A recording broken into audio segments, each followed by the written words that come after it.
Good morning to you. Mark Sett with HurricaneTrack here. It is Wednesday now, the 25th day of September 2024. I'm in Lake City, Florida, getting ready to head out within the hour or so to begin setting up a tremendous amount of equipment. I'll talk about that at the end of today's update. Real quick, the title card says update on Hurricane Helene. Technically not a hurricane just yet, but as the day progresses, it certainly will be, so this will certainly be relevant later on. The title card will match exactly what it is meteorologically, but we're very close right now. Helene up to 70 miles per hour, well on its way to becoming a hurricane, and a very serious hurricane with significant impacts coming for literally millions and millions of people. So without further ado, let's get started because there is a lot to cover. First, off the interactive map here from the HurricaneTrack Insider site, winds are 70 miles per hour, so again, that's very close to hurricane strength. Pressure down to 979 millibars, so this is strengthening quite steadily.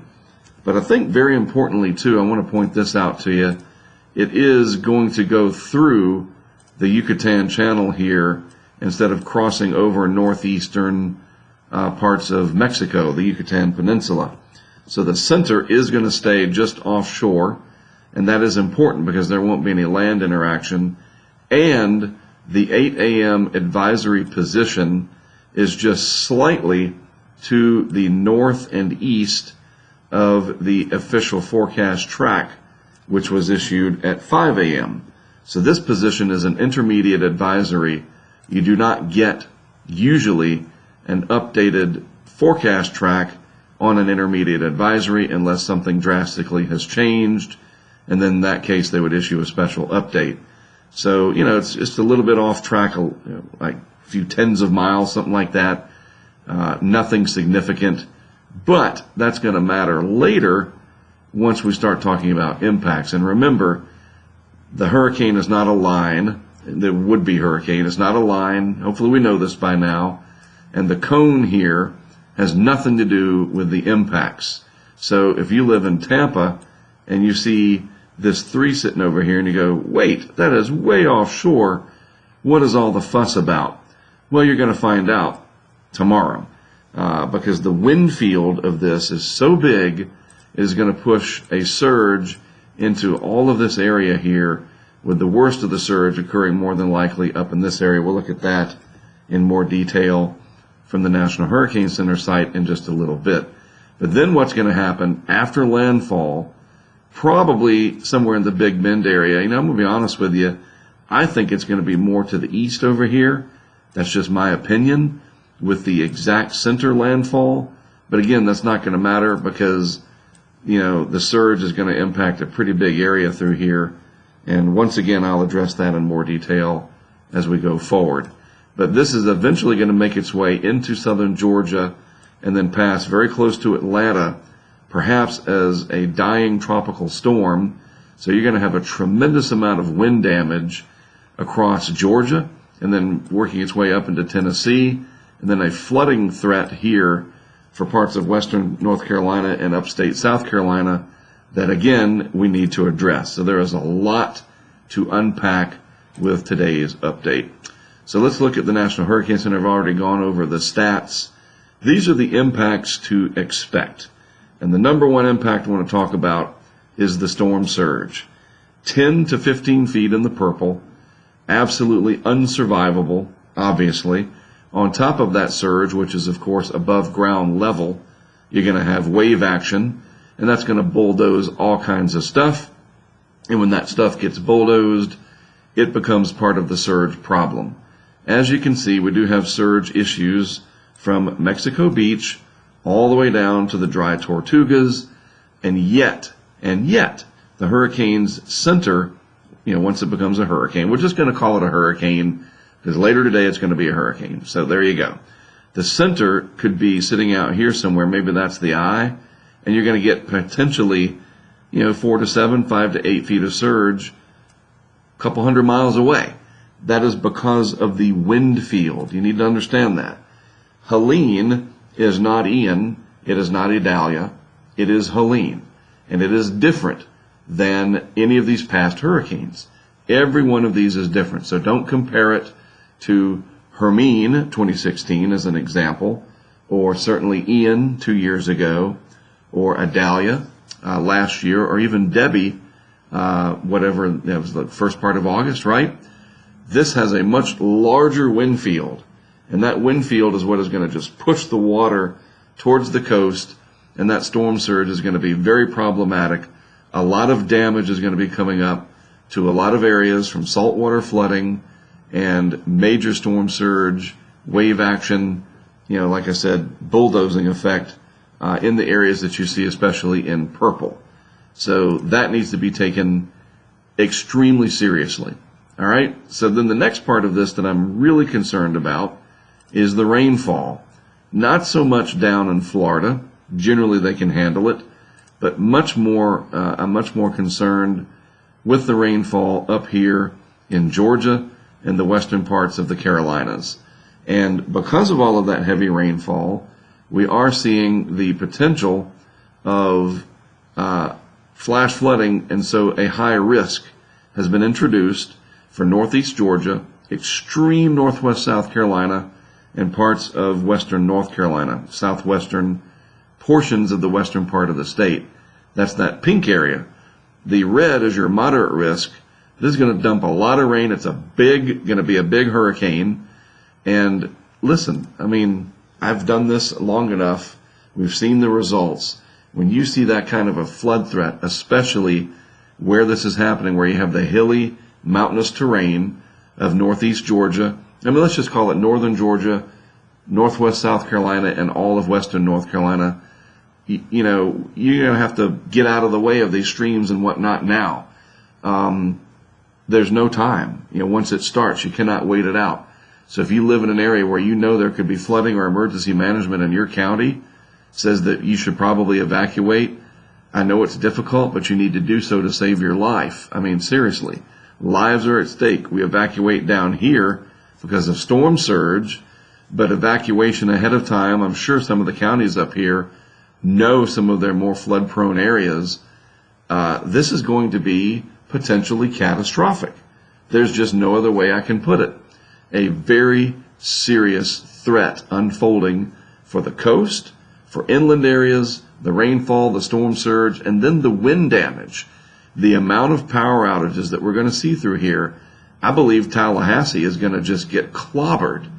No matter which side of Tallahassee the center comes ashore, the core of our hurricane, would be Hurricane Helene there, is just going to decimate a good part of Tallahassee in terms of the tree damage and the infrastructure there.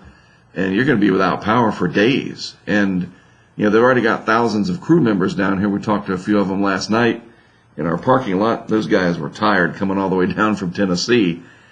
But man, this is going to have societal impacts. Big time. All right? So, we got to take this really seriously. Don't brush it off. Don't delay, especially if you're in one of these areas that I talked about with that peak surge. That is my number one concern. Now, I also want to address the surge on the east part of the southeast coast, right? From Flagler, Volusia County line, all the way up to the South Santee River. And we might even see some storm surge problems farther north from there. Why is that the case? Because we're going to have onshore flow from this giant wind machine that's going to be pushing its way up through here. It's huge. The circulation is just going to be enormous. So we're going to have problems there. Not quite life-threatening, but, stay out of the water, that's for sure. Rip currents and all kinds of nastiness. Goes without saying, just stay out of the water. All right? Satellite animation. This is a little bit aged, but let me refresh this, actually. Let's just get this up to date. I had prepared this about an hour ago. And I was like, let me wait for the 8 a.m. advisory package, at least the intermediate advisory. And so let's look at it now. And we'll do the true color, because I like to see how the cloud tops, we got the Terminator. That's the sunrise. That's what that's called. And that's not working out for me. So let's choose the long wave infrared. That's better. So the very cold cloud tops really going off right over the center. But I wanted to use this as an example of how large Helene is. Very large. Not one of your little small hurricanes. So yeah, that's the hurricane. This little line over here on our super awesome tracking map, that's not the hurricane. That's the center of the center. You understand? So that's the would-be hurricane. I hate saying that because it's going to be any hour now. But yeah, that's the circulation. Huge area of energy. So that's what we need to be really paying attention to in the long run. Elsewhere, this is going to be Isaac sooner or later. Going to have to watch this. And then there's actually more energy that's coming off of Africa in a couple of days that we need to really pay attention to. And this is bringing some squally weather into parts of the Leeward Islands. So all of a sudden, after a basically blank August for the most part, compared to what we were thinking would happen, we had that complete dead period for the most part. We had Debbie, we had Ernesto, then we had Francine recently, but that gap in between led a lot of us to think, oh, well, these seasonal forecasts that were issued probably going to miss the mark. Well, we certainly have that gap in there where nothing happened, but here we are, and it doesn't really matter about the total numbers. It's about the impacts, and we're getting ready to have a significant set of impacts from Helene, and then as we get into October, I think it's just going to keep on going, but we'll deal with that when we get there. Close up, again, this floater's just a little bit old, an hour, hour and a half, something like that, but the deep convection really starting to wrap in there, well on its way to becoming a hurricane. So the model here, already off, this is the 6Z, so might as well just throw it out because it is stronger than the global model shows here, but at least, I'll just show you the evolution. It brings it up. And this is why I think it's going to be a little bit more east of the official forecast track. The GFS here does have this coming in east of where the National Hurricane Center official forecast track is. Is the GFS going to be completely correct? Maybe. Let's zoom in. I'll show you what I mean here as we look at the southeast extent. The GFS brings it down to 954. I believe it'll be stronger than that. The official forecast brings it right over here. It's not that big of a difference, but enough that it would put more of the eastern side of the Big Bend in that surge area. Now, another thing to point out, this is important, the wind field, this is your 10-meter wind. Most houses, normal houses, are around 10 meters or so, maybe a little more if you have 2 stories. And look at the wind field. Just take a second and grasp the concept of what I'm showing you. That giant wind field. And everything in the green is 20 knots or higher.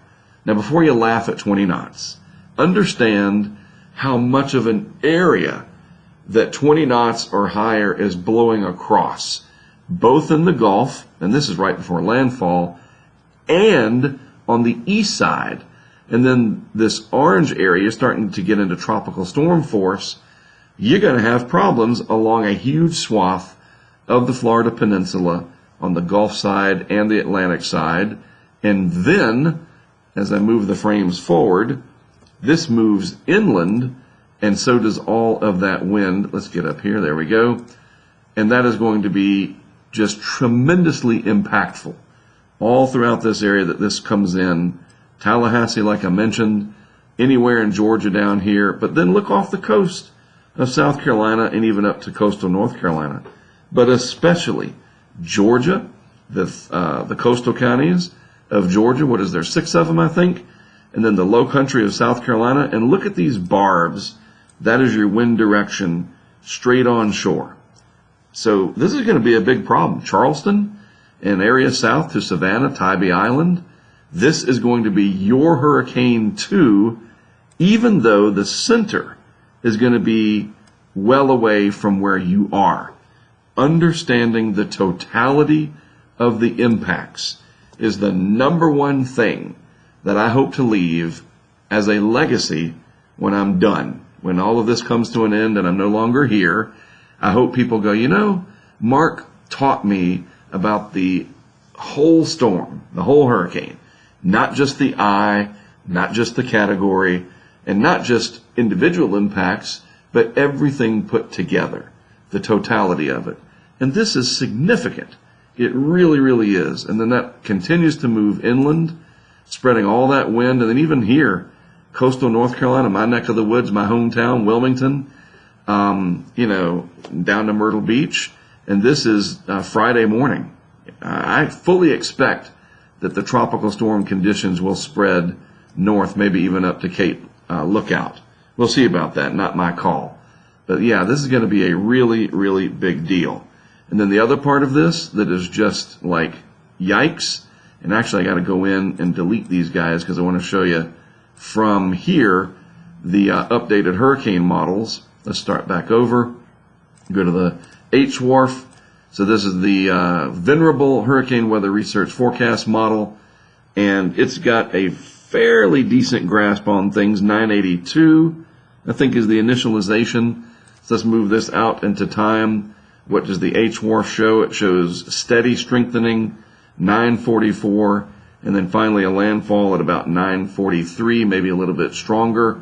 And again, it is on the eastern part of the official landfall area, which is roughly right there. So there is the HWRF. Again, that's one of the more trusted. It's been around for several years. And then let's just go back and look at the HMON, which replaced the GFDL. And the HMON is equally as concerning because it too brings this into the Big Bend area as a very intense hurricane. 957 millibars tomorrow afternoon and 940s from there.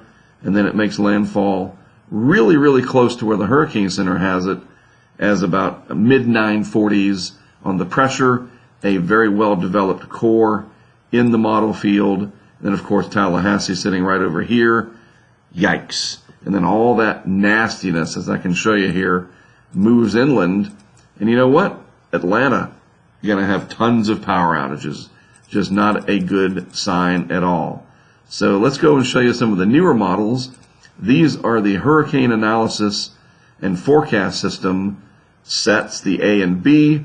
And similarly, however you say it, a very strong hurricane coming into the Big Bend area. Very tight core there. I'm going to just tell you something, seriously. Hopefully these models, because they're fairly new, have some tweaking that needs to be done. Because if we see the upper 920s, and Recon verifies that with that tight core that this HAFS A model, that's the Hurricane Analysis and Forecast System Model A, and this is again a newer hurricane-specific model, we don't want to see that at all. That goes without saying. 929, right at landfall, small compact core, hopefully not. But stranger things have happened. Michael strengthened all the way up to landfall in 2018. I wouldn't be shocked at this point. I'll just say that. I'm not expecting it. I certainly hope it doesn't happen, but it wouldn't shock me. Finally, the HAFS B. And again, this is just so many models, right? It too paints a pretty grim picture, also showing a very intense hurricane. Way, way too strong there. 916 millibars, that is just ridiculous. Don't think that's going to happen. But what we are seeing, and here's my point, okay? And I want you to listen very closely. The hurricane-specific models, all four of them that I showed you, that are developed specifically for tropical cyclones, all show rapid strengthening pretty much to landfall. That's the takeaway. We're at 979 millibars now. We could easily shave off 30 or 40 millibars before landfall. I could see that happening. A mid 930s, something like that, that's what I would reasonably expect. These extreme HAFS models, the HAFS models, right? Hopefully not. But what we do see is all of the guidance is showing rapid intensification all the way to landfall, nothing to rip this apart, no weird dry air intrusions that the models are seeing yet. So that means we have to absolutely take this the most serious that we possibly can. That's the way I see it, right? So don't worry about the specifics, and people are going to share those. I know they are. In fact, one of our friends over in Cedar Key was mentioning that the other day somebody was talking about it getting below 900 millibars and, be the strongest hurricane ever in this region. We don't have the evidence to support that just yet, that's fine, right? Anyway, let's move along. Let's see. This needs to be scooted over this way. Water temperatures can support it, no doubt about it. I'm not going to spend a lot of time on this. At least you get to 29 Celsius. That's warm enough. 28's 82 degrees. Remember, science is done in metric, folks. So 30 Celsius, mid-80s, 29, 28, kind of low 80s, whatever. Plenty warm, no doubt about it. The warmth is well above the long-term average. The Atlantic is just absolutely ridiculously warm everywhere. The Gulf of Mexico warmed right back up post Francine. Remember that came in over here? We had a lot of blue and tan color. Nope, all gone. Everything is now warm again. We're in for it. This is one of those ones where I'm going to remember this for a long time. Like, we are really going to be in for it. Delayed but not denied. We missed it in August and September. Looks like it's going to be in late September and October. Here we go. And there's the reason, all that warm water relative to average. All right? So what is our plan going to be? Let's get over here just for a second. And that's funny. The Everywhere Cam is showing some old, better not be my truck because I got the keys to it. We're going to be going out. That is really funny. It must be showing a replay off our server. That's distracting. I'm going to just, let's just X this page. Oh, it's a YouTube. I see what it's doing. It's picking up something old. Anyway, let's just make my screen a little bit bigger with me. Let me tell you about what we're going to be doing, because this is important too. Our project, everything I just showed you, means that what we do becomes critically important. I think, and I'm at the risk of bragging, that we're probably the only outfit in the world that does exactly what we do. And I don't mean that, well, Mark, that's a matter of semantics. Think about it. We're going to be placing out 15 of these specially designed cameras specifically for the hurricane, and a couple weather stations to gather data. But we're also going to do this in a way that you can watch it live. There are all kinds of probes and cameras and weather stations from universities, private weather companies, other storm chasers. But what we do is really try to do it live and immerse you in these impacts. It satisfies the curiosity that we have. We want to know what's happening. It keeps us safe. No way in heck I'm getting anywhere near that stuff. I'm not going to drown out there. Come on. So that's what the equipment is for. But it also satisfies the science. We're going to see when the storm surge comes in, how high the storm surge comes in, and exactly how it does what it does. That helps for future forecasting. It helps for education.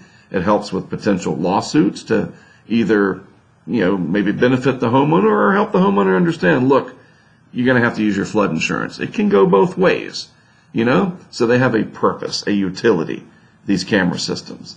And then the weather stations, we could collect some incredible wind data and pressure data. And other storm chasers are going to do that too. They certainly have value in that regard. But what we do is very unique, because you can watch it all unfold right here on our website. We've developed this over the last 19 years, and it's the best that it's ever been.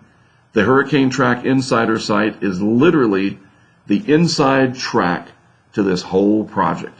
We've got our interactive map. We have, let me just show you this here. Oh, there it is. Whoops, sorry. Let's get this going. The interactive map. That's my bad. I'm a little rusty this morning. The cameras will look like this. These are our permanent cameras. Here's an example for you. This is the Outer Banks of North Carolina, where houses are falling in the ocean out there. That's a story for another day. And then we'll have the ones that we set up all down here. And I'm going to go ahead and tell you, we're going to pepper the coast from the Tampa Bay area probably all the way over to where the track line is. Between today and tomorrow, Greg Nordstrom and I, he's my partner on this one, are going to do something that, I don't know why it switched me over there. That's weird. We're going to do something that pretty much nobody else in the world that I'm aware of is doing to this extent. And that is important because we're going to be able to show you these impacts like you've never seen them before, and this is how we do it. This is how we do it. We do it through our HurricaneTrack Insider site. That's where you can watch everything. You go to Patreon and you sign up to support the project, to get on our Discord, to immerse yourself, to ask questions, to work as a community, to fund the future of this project. Every single piece of equipment that we're going to put out there is funded through our project. And so places like Cedar Key, down to parts of Tampa, all the way up to Horseshoe Beach, Keaton Beach, St. Mark's, maybe Alligator Point, parts of St. George's, what is that, the channel over here, East Point, is it St. George or something Bay? I can't remember. It's all right. It's early. I got a lot on my mind. Point is, we're going to be putting a lot of equipment out, and you can tune in and be a part of it, be a part of our community as we track together this potentially historic hurricane. So you go to Patreon, search for HurricaneTrack. They're on the web.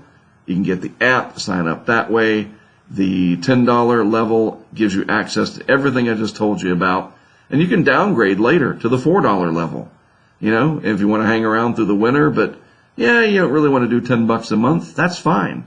That's the beauty of this. The community can ebb and flow, and it still grows over time, and that helps us to do what we do. Once you sign up at Patreon, you go to HurricaneTrack.com, and you enter, there it is there, your username over here, which is your email address from Patreon.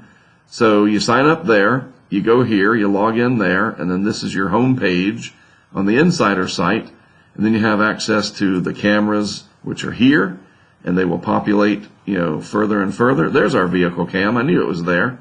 It's not that other one. That's some old thing off our server or something. And then, of course, we've got the interactive map where all our cameras will go once we set them up, and you can literally zoom in and get precise info on exactly where these cameras are. So a really, really amazing project, almost 20 years in the making. Started 20 years ago, really in 2004, with Ivan and Charlie, and all those hurricanes really motivated us to have a way to see the impacts, to study the impacts without us having to be there, and we can be in up to 20 places. It's incredible. So look, I know this was long. I know some of it was kind of fumbled because it's early and there's so much going on up here. It's just amazing I'm able to even function. But everything's good. I'm rested. I've got a great team. I got a great back-end team. And you know what? Most important of all, I got you. And you got my back, and I appreciate that more than you know. My whole team does. My family does. This is what we do. We do it best, I think, maybe better than anybody, at least in this regard. A very unique thing we've got here. So thanks for supporting it. Thanks for watching. Please do subscribe to the channel. Hit the notification button. All the things the YouTubers tell you to do. But this time I'm very serious about it. Share the video. Get as many people involved as you can. We want to get the word out to what we're doing. But at the end of the day, I want to help you and leave you with a better understanding of what to expect as future Hurricane Helene heads our way. All right? We will be live in about a half hour on YouTube and the HurricaneTrack Insider site from the vehicle as we begin our trek, Greg and me, to set up all of this equipment between today and probably noon tomorrow. You guys have a good rest of your Wednesday. I am Mark Sudduth from all of us at HurricaneTrack. Thanks for watching. We'll see you again from the vehicle in just about a half hour.